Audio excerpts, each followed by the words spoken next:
बिहार लोक सेवा आयोग की परीक्षा में शामिल हो सकते हैं, ये शर्त हटाई गई है। तो ये शर्त क्यों हटाई गई है? इस शर्त को नहीं रखा जा सकता है, रखना व्यवहारिक नहीं है, विधि सम्मत भी नहीं है, कानूनन संभव नहीं है ये शर्त रखना। ये बात समझाने के लिए, बताने के लिए मैंने आप सबको यहाँ बुलाया है। और इसमें सबसे पहले ये समझने की बात है कि भारत का जो संविधान है उसका अनुच्छेद 16 आर्टिकल 16 बिल्कुल स्पष्ट है। आर्टिकल 16 का सब आर्टिकल 2, सब क्लॉज 2, वो ये कहता है, मैं पढ़ के सुना देता हूँ।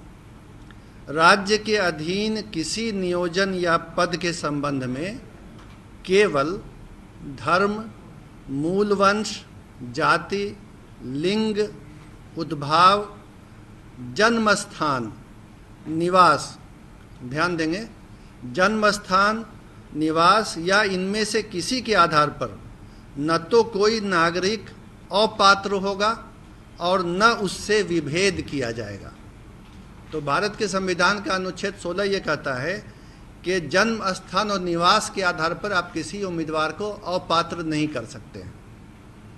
ये नहीं कह सकते हैं कि किसी राज्य से बाहर अगर किसी का जन्म स्थान या निवास है तो वो इस चयन प्रक्रिया में पात्र होने के लिए अपात्र है, अयोग्य है। ये नहीं किया जा सकता है। अगर ऐसी कोई प्रक्रिया चलेगी तो वो गैर कानूनी भी होगी और असंवैधानिक भी होगी। इसलिए ये संविधान के अंतर्गत कानूनी बाध्यता है कि निवास के आधार पर किसी को अयोग्य न किया जाए। पूरे देश के लोग इस परीक्षा में शामिल होने के लिए पात्र हों। चयन तो मेरिट के आधार पर होना है। अब ये हम देखेंगे कि इसके पहले क्या होता रहा है। बिहार लोक सेवा आयोग के स्तर पर पहले भी 3 बार परीक्षाएं ली गई हैं शिक्षक की नियुक्ति के लिए। वर्ष 1994 में, फिर वर्ष 1999 में और वर्ष 2000 में बिहार लोक सेवा आयोग ने इसी पद के लिए, शिक्षक के लिए परीक्षा ली थी। और तब भी यही नियम था उस परीक्षाओं में भी कि देश के किसी भी भाग का नागरिक परीक्षा में भाग ले सकता है और चयनित हो सकता है। और इसके आलोक में ही पहले चयन हुआ है। ये जो नियमावली थी जिसके आधार पर 1994, 1999 और सन 2000 में परीक्षाएं हुई, ये नियमावली उसके पूर्व 1991 में ही बनी थी। उसमें स्थानीय निवासी का प्रावधान नहीं था।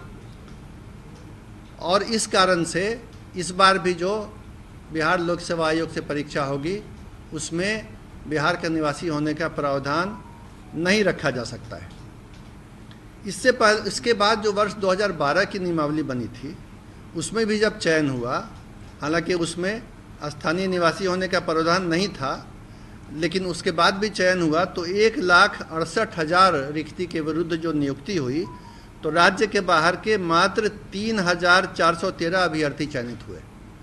यानी 1,68,000 में सिर्फ 3,000 से कुछ अधिक राज्य से बाहर के थे और बाकी सभी जो थे वो राज्य के अंदर के थे। तो इससे ये पता चला कि अगर ये नियम रखा भी जाता है कि राज्य से बाहर के अभ्यर्थी पात्र होंगे तो उनकी किसी भी संख्या में, अधिक संख्या में, या जिसको अंग्रेजी में सिग्निफिकेंट नंबर कहते हैं, किसी विशेष संख्या में चयनित होने की संभावना बहुत कम है। ये बात भी शिक्षा विभाग ने पता कर ली है। अन्य राज्यों में, पड़ोसी राज्य सहित, उत्तर प्रदेश सहित किसी भी राज्य में अभी तक ऐसे किसी नियम की जानकारी नहीं मिली है जिसमें उसी राज्य के व्यक्ति पात्र हों, दूसरे राज्य के पात्र नहीं हों। ऐसी बात नहीं है। इस नियम के अंतर्गत बिहार के भी जो निवासी हैं वो उन राज्यों में पात्र हैं, अन्य राज्यों के निवासी भी उन राज्यों में पात्र हैं। अन्य राज्यों में भी यही स्थिति है कि स्थानीय राज्य का निवासी होने की शर्त नहीं है। इसके अलावा ये बात भी विचारणीय है कि 50% रिक्तियाँ आरक्षित रहती हैं। आरक्षण का नियम स्पष्ट है। जो आरक्षण का अधिनियम बिहार में है, सभी सेवाओं में लागू है कि आरक्षण का लाभ, आरक्षण के आधार पर चयनित होने का लाभ केवल और केवल राज्य के अंदर के निवासी को ही मिलता है। ये आरक्षण का नियम है, ये शिक्षक नियमावली में नहीं है, ध्यान देंगे। तो ऐसे भी चूँकि आरक्षण में ये नियम है और इस बार भी लागू होगा कि बिहार राज्य के अंदर के जो लोग हैं उन्हीं को आरक्षण का लाभ मिलेगा, तो 50% रिक्तियों पर तो आरक्षण के कारण बिहार के ही लोग चयनित होंगे, और बाकी पर जैसा मैंने बताया पिछली बार का भी अनुभव है कि बहुत ही नाम मात्र को ही बाहर के लोग चयनित होते हैं, स्थानीय निवासियों को कोई उससे विशेष घाटा या नुकसान नहीं होता है। और अंत में ये बात समझने की है कि जिस तरह हम लोगों ने ओपन किया है कि देश का कोई भी नागरिक यहाँ अप्लाई कर सकता है, यही दूसरे राज्यों में भी है। तो अगर विभिन्न राज्य इस तरह के नियम बनाने लगेंगे, हालांकि वो विधि सम्मत नहीं होगा, लेकिन अगर बनाने लगेंगे कि उसी राज्य के लोग अप्लाई करें, तो जाहिर है बिहार के भी जो युवक हैं, युवतियां हैं, जो अभ्यर्थी हैं, जो दूसरे राज्यों में नौकरी के लिए अप्लाई कर रहे हैं, चयनित हो रहे हैं, काम कर रहे हैं, उनके भी अवसर समाप्त हो जाएंगे। तो इसमें तो बिहार का भी घाटा है। अगर देखा देखी सभी राज्यों ने ये करना शुरू किया तो अवसर कम हो जाएंगे बिहार के अभ्यर्थियों के लिए भी। तो कुल मिला के ये किसी के हित में भी नहीं होगा, और ये सरकार ने सभी विधिक पहलुओं की जांच करके, कानूनी पहलू को समझ के, बहुत सोच विचार करके ये नियम बनाया है कि बिहार राज्य सहित पूरे देश के लोग अप्लाई कर सकते हैं। हालांकि संभावना यही है कि अधिकांश या लगभग सभी बिहार राज्य के ही अभ्यर्थी होंगे और चयनित भी वही होंगे।